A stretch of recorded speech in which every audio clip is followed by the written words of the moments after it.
Hi friends, welcome to our YouTube channel education concepts. Morning నుంచి కూడా DSC notification వస్తుంది, details ఏంటనేది check చేద్దామని చెప్పి ఎటువంటి ఇన్ఫర్మేషన్ అయితే షేర్ చేయలేకపోయినా ఈరోజు హాలిడే అయినా సరే. సో అయితే ఇప్పుడు మనం రెండు ఇంట్రెస్టింగ్ జాబ్ నోటిఫికేషన్ డీటెయిల్స్ని ఈ వీడియోలో తెలుసుకుందాం. రెండు ఇంట్రెస్టింగ్ జాబ్ నోటిఫికేషన్స్ని ఒకే వీడియోలో ఇంక్లూడ్ చేయడానికి రీజన్ ఏంటంటే నోటిఫికేషన్ చాలా చిన్నవి, అంటే వేకెన్సీస్ చాలా తక్కువ ఉన్నాయని చెప్పి అందుకోసం రెండు నోటిఫికేషన్ని ఒకే వీడియోలో మెర్జ్ అయితే చేశాను. సో ఫస్ట్ తెలుసుకోబోయేటటువంటి నోటిఫికేషన్ చూసుకుంటే Jawaharlal institute of post graduated medical education and research నుంచి రిలీజ్ అవ్వడం జరిగింది. నోటిఫికేషన్ అయితే మనకి 21 జనవరిన అఫీషియల్లీ రిలీజ్ చేశారు. ఈ నోటిఫికేషన్లో చూసుకుంటే మనకి డేటా ఎంట్రీ ఆపరేటర్ గ్రేడ్ 1కి సంబంధించినటువంటి పోస్ట్ని రిక్రూట్ అయితే చేస్తున్నారు. అండ్ ఆల్సో ఈ పోస్టులు చూసుకున్నట్లయితే మనకి కాంట్రాక్ట్ బేసిక్ మీద ఉంటాయి. కాంట్రాక్ట్ పీరియడ్ అనేది ఇనీషియల్గా 1 year అయితే ఉంటుందని చెప్పి మెన్షన్ అయితే చేశారు. అయితే ఇక్కడ ఒక గుడ్ న్యూస్ ఏంటంటే ఇన్ కేస్ కాంట్రాక్ట్ పీరియడ్లో అయినా సరే జాబ్ గెట్ చేసిన తర్వాత మనకి కాంట్రాక్ట్ పీరియడ్ 1 year ఉన్నా సరే ఇనీషియల్గా తర్వాత మనకి కాంట్రాక్ట్ పీరియడ్ ఎక్స్టెండ్ చేసే అవకాశాలు ఉన్నాయి. మోస్ట్ ప్రాబబ్లీ పర్మనెంట్ అయ్యే అవకాశాలు కూడా ఉన్నట్లు తెలుస్తున్నాయి. ఎందుకంటే ఇటువంటి రిక్రూట్మెంట్స్ అనేవి చాలా రేర్గా వస్తుంటాయి కాబట్టి. ఇక వేకెన్సీస్ విషయంలోకి వెళ్తే ఒకే ఒక్క పోస్ట్ ఉందని మెన్షన్ చేయడంతో పాటు అప్లై చేయడానికి ఇక్కడ ఏజ్ 30 to 40 years అని చెప్పి మెన్షన్ చేశారు. ఇక నెక్స్ట్ చూసుకుంటే ఎంబులెన్స్ అని చెప్పి శాలరీ డీటెయిల్స్ ఇచ్చారు. శాలరీ చూసుకుంటే పర్ మంత్ 20,000 రూపీస్ అయితే ఉంటుంది. ఇవి కాంట్రాక్ట్ బేసిక్ మీద రిక్రూట్ చేసిన పోస్టులు కాబట్టి వీటికి అలవెన్సెస్ అంటూ కూడా ఏమీ అప్లికేబుల్ అయితే అవ్వవు. ఇక నెక్స్ట్ చూసుకున్నట్లయితే మనకి మెన్షన్ చేసింది ఏంటంటే ఇక్కడ ఏజ్ రిలాక్సేషన్స్ అనేవి గవర్నమెంట్ ఆఫ్ ఇండియా ప్రకారం ఎస్సీ ఎస్టీ ఓబీసీ వాళ్ళకి అప్లికేబుల్ అవుతాయి. కాంట్రాక్ట్ జాబ్స్ అయినా సరే ఈ జాబ్స్కి ఏజ్ రిలాక్సేషన్స్ అప్లికేబుల్ అవుతాయని మెన్షన్ అయితే చేశారు. ఇక నెక్స్ట్ చూసుకుంటే ఈ జాబ్స్కి ఆన్లైన్లో అప్లై చేయాలి. అప్లై చేయడానికి లాస్ట్ డేట్ చూసుకుంటే February 15th లాస్ట్ డేట్గా మెన్షన్ అయితే చేశారు. అండ్ ఆల్సో ఎటువంటి అప్లికేషన్ ఫీజు పే చేయాల్సిన అవసరం లేదు. ఆన్లైన్ అప్లికేషన్స్ కూడా మీకు చాలా ఈజీ యాక్సెసిబుల్గా ఉంటాయి. ఎందుకంటే మనకి గూగుల్ ఫామ్ ద్వారానే అప్లికేషన్స్ అనేవి తీసుకుంటున్నారు. ఇక సెలక్షన్ ప్రాసెస్ అంటారా, అప్లై చేసిన వాళ్ళలో ఎవరైతే వాళ్ళ రిక్వైర్మెంట్స్ని ఫుల్ఫిల్ చేసిన క్యాండిడేట్స్ ఉంటారో వాళ్ళని షార్ట్ లిస్ట్ చేసి వాళ్ళకి ఒక రిటర్న్ ఎగ్జామ్ అండ్ ఇంటర్వ్యూస్ లాంటివి కండక్ట్ చేసి జాబ్ ఇవ్వడం అయితే జరుగుతుందని చెప్పారు. ఇక ఈ జాబ్కి అప్లై చేయడానికి క్వాలిఫికేషన్ చూసుకుంటే ఇంటర్మీడియట్ లేదా ఇంటర్మీడియట్ ఈక్వల్ క్వాలిఫికేషన్తో ఎవరైనా సరే ఈ జాబ్స్కి అప్లై చేయొచ్చు. ఎటువంటి ఎక్స్పీరియన్స్ అంటూ ఏమీ కూడా అవసరం లేదు. ఇక్కడ డిజైరబుల్ అని మెన్షన్ చేశారు ఎక్స్పీరియన్స్ అనే పాయింట్ ముందు. సో ఇది మీరు క్లియర్గా కన్సిడర్ చేయండి. And also data entry operator job కాబట్టి వీటికి టైపింగ్ స్కిల్స్ ఉండాలి. ఇక్కడ మనకి టైపింగ్ స్పీడ్స్కి సంబంధించిన నామ్స్ అనేవి క్లియర్గా మెన్షన్ చేశారు. పర్ అవర్ చూసుకున్నట్లయితే మనకి కంప్యూటర్ టైపింగ్లో 15,000 కీ డిప్రిషియేషన్స్ అనేవి జరగాలని చెప్పి మెన్షన్ అయితే చేశారు. సో ఓవరాల్గా ఇదైతే ఈ జాబ్ నోటిఫికేషన్ సంబంధించిన డీటెయిల్స్. ఫస్ట్ నోటిఫికేషన్ అయితే కంప్లీట్ చేసాం ఈ వీడియోలో.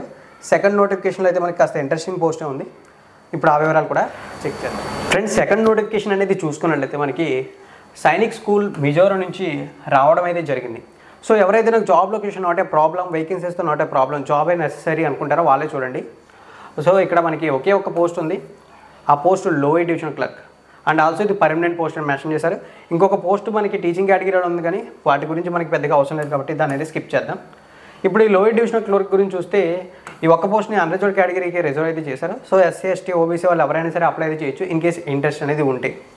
ఇక నెక్స్ట్ చూసుకుంటే మనం ఇంటర్మీడియట్ క్వాలిఫికేషన్తో జాబ్స్కి అప్లై అయితే చేయాలి. ఇక్కడ చూడండి 10+2 అని మెన్షన్ చేశారు.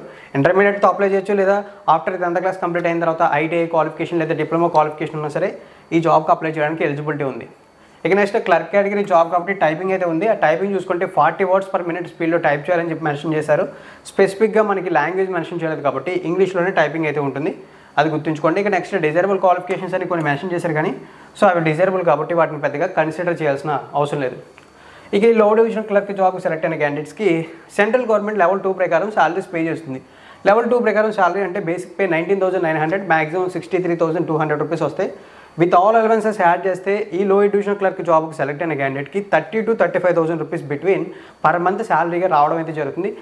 ఇక నెక్స్ట్ ఈ జాబ్కి అప్లై చేయడానికి ఏజ్ లిమిట్ చూసుకుంటే 18 to 50 years ఏజ్ గ్రూప్ వాళ్ళు ఎవరైనా సరే ఈ జాబ్స్కి అప్లై అయితే చేయొచ్చు అని చెప్పి మెన్షన్ చేశారు. అంటే ఈ జాబ్కి అప్లై చేసే క్యాండిడేట్కి మినిమం ఏజ్ చూసుకుంటే 18 years ఉండాలి, మ్యాక్సిమం చూసుకున్నట్లయితే 50 years వరకు అప్లై అయితే చేసుకోవచ్చు. ఇక నెక్స్ట్ చూసుకున్నట్లయితే ఈ జాబ్స్కి అప్లికేషన్ ప్రాసెస్ కంప్లీట్లీ కూడా మనకి ఆఫ్లైన్లో ఉంటుందని చెప్పారు. ఇక్కడ మనం అప్లికేషన్ని ఫిల్ చేసి సెండ్ చేసినటువంటి డీటెయిల్స్ ఇచ్చారు. అప్లికేషన్ ఫామ్ లింక్ అనేది మీకు డిస్క్రిప్షన్లో నేను ప్రొవైడ్ అయితే చేస్తాను. అక్కడ ఇంట్రెస్ట్ ఉంటే డౌన్లోడ్ చేసి ఫిల్ అయితే చేయొచ్చు. ఇక ఆఫ్లైన్లో అప్లికేషన్ ఫిల్ చేయాల్సినా సరే మనకి అప్లికేషన్ ఫీజు కూడా ఉంది. అప్లికేషన్ ఫీజు చూసుకుంటే 500 రూపీస్. ఇది general and OBC candidates pay చేయాల్సి అయితే ఉంటుంది. అండ్ ఆల్సో ఆఫ్లైన్లో అప్లై చేయాలి కాబట్టి డీడీ రూపంలో ఈ అప్లికేషన్ ఫీజు పే చేయాలి. ఇక ఎస్సీ ఎస్టీ వాళ్ళు ఈ జాబ్స్కి అప్లై చేయాలనుకుంటే వాళ్ళు 300 రూపీస్ అప్లికేషన్ ఫీజు అని పే చేయాలని చెప్పి మెన్షన్ అయితే చేశారు. సో ఓవరాల్గా రిక్రూట్మెంట్కి సంబంధించిన డీటెయిల్స్ అయితే ఇవి. ఇక లాస్ట్ డేట్ అంటూ స్పెసిఫిక్గా ఏమీ లేదు. ఈ నోటిఫికేషన్ రిలీజ్ అయిన 21 డేస్ వరకు ఇంట్రెస్ట్ ఉన్న క్యాండిడేట్స్ ఎవరైనా సరే అప్లికేషన్స్ అనేవి చేయొచ్చు అని చెప్పారు. ఆల్రెడీ ఈ నోటిఫికేషన్ అనేది మనకి జనవరి 3rd వీక్ ఎంప్లాయ్మెంట్ న్యూస్ పేపర్లో రిలీజ్ అవ్వడం వల్ల ఇంకా మనకి ఫిబ్రవరి 10వ తారీఖు వరకు టైం అయితే ఉంది. ఇంట్రెస్ట్ ఉన్న క్యాండిడేట్స్ ఎవరైనా సరే ఈ జాబ్స్కి అయితే ట్రై అయితే చేయొచ్చు.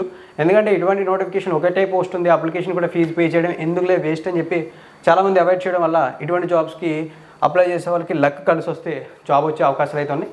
ఇక్కడ ప్యూర్లీ లక్ కలిసి వస్తేనే, కాంపిటీషన్ అయితే కాదు. ఎందుకంటే లక్ కలిసి వచ్చిన వాళ్ళకి ఇటువంటి నోటిఫికేషన్లో జాబ్స్ అయితే వస్తూ ఉంటాయి.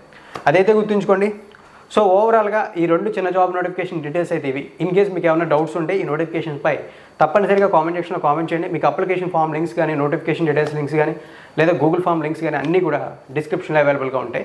నా ఎక్స్ప్లెనేషన్ మీకు ఇంట్రెస్టింగ్ అనిపించి నచ్చినట్లయితే లైక్ చేయండి. మరిన్ని ఇటువంటి రెగ్యులర్ జాబ్ నోటిఫికేషన్ డీటెయిల్స్ ఎప్పటికప్పుడు మీరు తెలుసుకోవాలనుకుంటే మీరు చేయాల్సింది మన ఛానల్ ఫాలో అవ్వాలనుకుంటే సబ్స్క్రైబ్ చేసి నోటిఫికేషన్స్ కోసం బెల్ ఐకాన్ యాక్టివేట్ చేయండి. థ్యాంక్ యూ ఫ్రెండ్స్, వీడియోని ఎండింగ్ వరకు వాచ్ చేసినందుకు.